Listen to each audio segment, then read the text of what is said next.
शहर के सबसे पुराने इलाके में एक छोटा सा मकान था। टूटी दीवारें, जंग लगा गेट और बाहर लगा एक पुराना बल्ब जो रात होते ही कांपता सा जल उठता था। लोग उस घर के सामने से निकलते समय अपने बच्चों का हाथ और कसकर पकड़ लेते थे।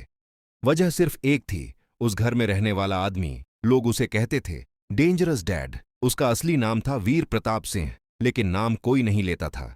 नाम लेने से डर लगता था। वीर प्रताप दिखने में एक आम आदमी जैसा था। साधारण कपड़े, शांत चेहरा, सिर पर सफेद बाल, आंखों में अजीब सी ठंडक। लेकिन उसके अतीत के बारे में जो भी सुना जाता, रोंगटे खड़े हो जाते। कभी कहा जाता उसने अकेले 20 लोगों को मारा था। कभी पुलिस भी उससे डरती है। कभी जिस दिन वो गुस्सा हो जाए लाशें गिरती हैं। लेकिन इन सब बातों के बीच एक सच्चाई थी जिसे कोई नहीं जानता था। वीर प्रताप एक पिता था और वो अपने बेटे आरव के लिए जीता था। आरव 16 साल का एक सीधा सादा लड़का था। स्कूल में शांत, पढ़ाई में ठीक ठाक, किसी से झगड़ा नहीं। लेकिन उसकी जिंदगी आसान नहीं थी। स्कूल में बच्चे उसे चिढ़ाते, तेरा बाप गुंडा है, तेरा बाप हत्यारा है, तेरा बाप जेल क्यों नहीं गया। आरव हर बात चुपचाप सुन लेता। वो जानता था उसका बाप खतरनाक है, लेकिन वो ये भी जानता था उसका बाप बुरा नहीं है। हर सुबह वीर प्रताप खुद आरव को उठाता, नाश्ता बनाता, स्कूल छोड़ने जाता। स्कूल के गेट से कभी अंदर नहीं जाता, बस दूर खड़ा होकर देखता रहता, मानो कह रहा हो मेरे बेटे की दुनिया मेरी दुनिया से अलग है। लेकिन ये कहानी सिर्फ एक आम पिता पुत्र की नहीं थी। वीर प्रताप का अतीत खून से लिखा गया था। 20 साल पहले वो देश की सबसे खतरनाक स्पेशल टास्क फोर्स का हिस्सा था। आतंकियों, माफिया, तस्करों, हर किसी का काल।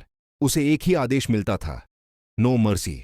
उसने देश के लिए वो किया जो कोई और नहीं कर सकता था। लेकिन हर मिशन उसकी आत्मा का एक हिस्सा छीन लेता। फिर एक दिन सब बदल गया। एक ऑपरेशन में उसके साथियों को धोखा दिया गया। अंदर की जानकारी लीक हुई। 4 अफसर मारे गए। दोष आया वीर प्रताप पर। सरकार ने हाथ खड़े कर दिए। वर्दी छिन गई, नाम मिटा दिया गया और वीर प्रताप बना डेंजरस डैड। वीर प्रताप ने कसम खाई थी, अब वो कभी हथियार नहीं उठाएगा। अब वो सिर्फ पिता रहेगा।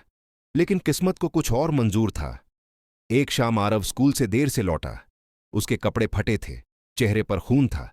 वीर प्रताप ने कुछ नहीं पूछा, बस दरवाजा बंद किया। फिर बहुत धीरे बोला, किसने किया। आरव चुप रहा। आंखों से आंसू बहते रहे। वीर प्रताप ने आवाज ऊंची नहीं की, बस इतना कहा, बेटा सच बोलना सीखो, डरना मत। आरव टूट गया।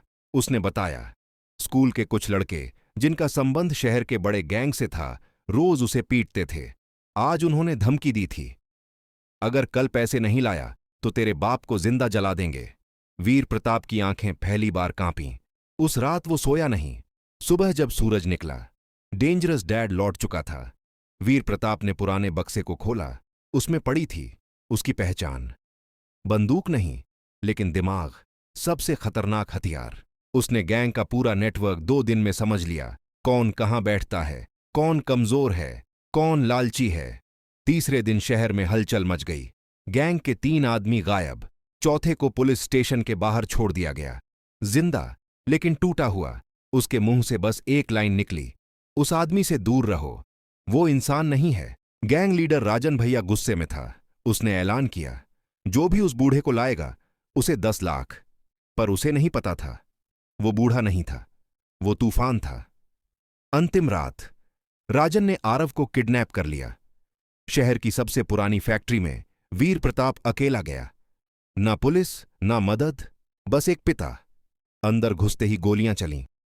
लेकिन वीर प्रताप की चालें वही थीं जो कभी ट्रेनिंग में सिखाई गई थीं। एक एक करके सब गिरते गए। राजन कांप रहा था।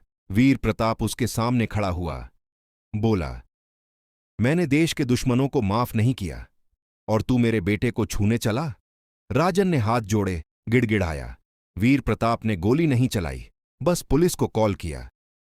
सुबह की खबर थी, खतरनाक गैंग का अंत एक रहस्यमयी आदमी की वजह से।